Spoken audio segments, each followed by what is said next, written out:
Is it possible to have employees begging to work for you while your competitors can't even get people to apply because of labor shortage? Stick around and we'll talk about ways that you can attract employees, and I promise I won't tell you that paying more is the only solution. If you want to grow your small business, like and subscribe to get more strategy and high level tips to help you succeed. I'm TW Mack from the Small Business Growth Accelerator. I've been an entrepreneur since the late 1990s, and for the past 5 years, I've worked with small businesses to develop and execute successful growth strategies. First, we're going to look at how potential employees are choosing where to work. Then, we're going to talk about how your business can adapt and successfully build a team of employees who want to show up for work every day. If you stick around to the end of the video, I'll give you a bonus tip that will get your help wanted signs or job postings far more attention than your competitors will. There's no question that the world changed for small business owners after March of 2020 when the entire world seemed to shut down.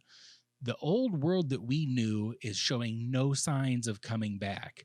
If you don't adapt, your business may not survive. Longing for the way things used to be or singing "Those Were the Days" will only hold you back. Complaining about lazy or greedy workers is counterproductive, and it keeps you looking at the past instead of looking forward. The way we do business wasn't the only thing that changed. Employees changed too. It's like they collectively had a near death experience, and when they woke up, the experience transformed how they wanted to live their lives. Employees across the country have realized that jobs that they want to do, how they want to do them, and the way they want to be treated are radically different than they were before.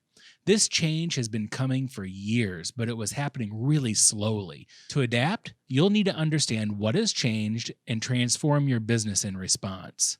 First, let's get the topic of wages out of the way. It's a divisive issue, and half of you will agree with me, and the other half will think I'm an idiot no matter what I say. Wages are not the main consideration that determines whether an employee will want to work for you, but they can be an instant disqualifier. Just like if an employee couldn't pass a drug test disqualifies them, offering a wage that doesn't sustain a job seeker's family or lifestyle, or a wage that's below what they could earn somewhere else for similar work will instantly disqualify you as a prospective employer. The major change there is that their transformative experience has placed more emphasis on earning a wage that allows them to live the life that they desire. They don't want to go back to the eat, sleep, work, grind. Living a fulfilling life has taken a larger priority than it ever has before. No arguments about inflation or "I can't afford that" is going to help you overcome it. You have to adapt.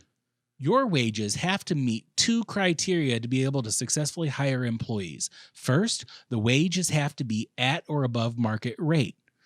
And number two, the amount of money that you pay has to be able to sustain the lifestyle that your target demographic employee is desiring. The way our workforce's personal life balances with their employment has also made a dramatic shift since March of 2020. One of the biggest changes has been the loss of women in the workplace. As schools and daycare closed, they had to return home to care for their families. More than 2 million women have left the workforce completely, which is greatly contributing to our problems with filling our jobs.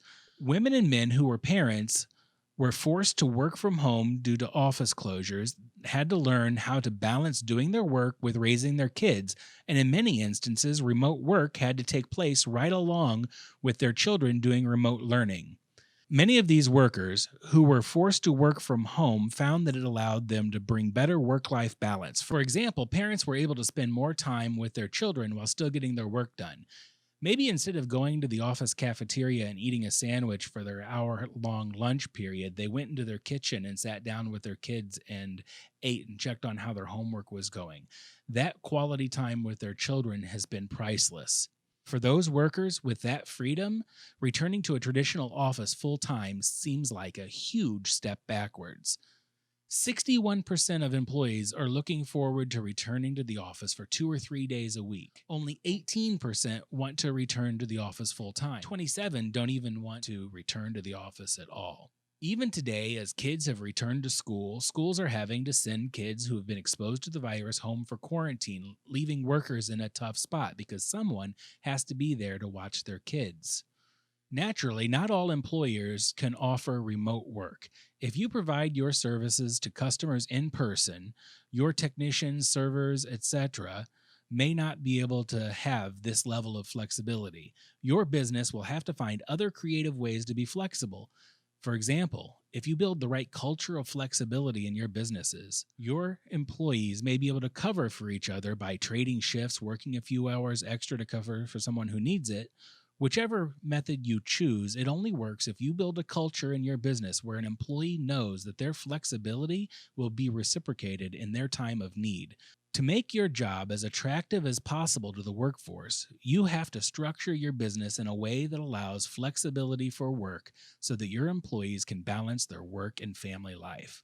Ultimately, giving workers the flexibility to work from home or schedule flexibility while balancing the needs of your business with the needs of the worker makes for greater productivity and a happier workforce.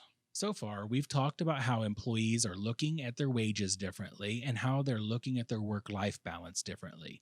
At the end of the video, I'll give you a bonus tip that will help you use these things to attract more applicants. If you've found value in this so far, please do me a favor and like the video and subscribe to the channel. It helps others find our content and supports our small business. Finally, we're going to talk about how your employees' needs while they're working have changed. It's another example of something that's been a long time coming, but has just accelerated over the last couple of years. Your workers are giving up their time to your business in exchange for monetary compensation. That hasn't changed, but it isn't enough to keep your employees happy. It never really has been, but workers were far more willing to stay at a job that they didn't like in the past. Just as workers are seeking more fulfillment in their personal lives, most increasingly want fulfillment in their work life as well. They want to feel like what they're doing matters. They want to know how the job that they're doing is making a difference in their community or to their peers.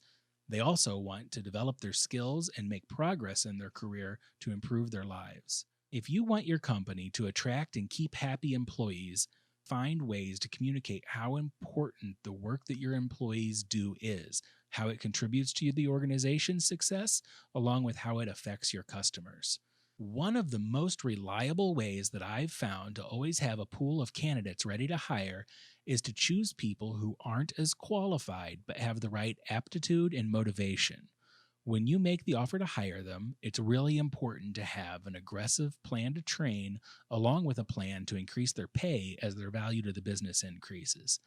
It's also really important to clearly communicate your expectations in advance and have frequent check ins or checkpoints to make sure that they're making the progress that you expect. Hiring for aptitude and training skill requires a lot more of an investment of time on your part or on the part of the coworkers or managers who are helping to develop that employee.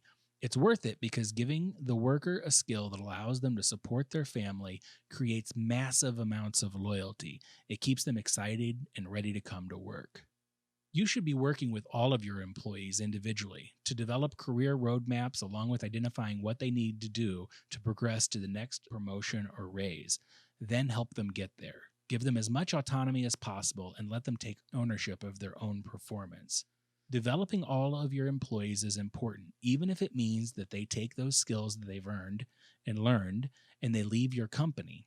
If employees work for you for 2 or 3 years, then get a huge raise going to another company, you'll always have people in line waiting to take their job because people waiting in line want the same things for yourself as those former employees. I obviously don't have all of the answers. If I did, this video would be way too long to watch in one sitting. I'm sure that you have a lot of great tips that could help our business owner community with hiring. So, what have you done to make your workplace more attractive to prospective employees or to keep your existing employees happy? Please share your tips and best practices in the comments below. I'm going to look forward to reading and learning from you as well. We've talked about 3 big things that can help you attract more employees. Providing the right compensation, work-life balance, and employee development aren't easy to do. Running a successful business has never been easy. Being able to do things that are difficult is what makes you a successful business owner. Finally, for our bonus tip that I promised you. Even if your business is the most attractive business to employees in the history of the universe, no one will know that unless you tell them. When you make job postings, focus just as much on what your business does for its employees as what your employees will do for the business. Market to your future employees the same way that you would market to your customers, letting them know what's in it for them to come to work for you. Do things in your job description like posting your salary range, your benefits, talk about your workplace culture, talk about how you're focused on developing your employees' careers. Think about it. A normal job posting is all about what the employee can do for the company. Let's change that to talking about what the company can do for the employee as well. If you're still here watching, thank you. I appreciate the time that you've taken to watch this video. And if you've gotten just one thing from it that you can use to improve your business, I'm going to consider it a great success. If you haven't already, please like and subscribe so that you don't miss future videos that can help accelerate your business's growth.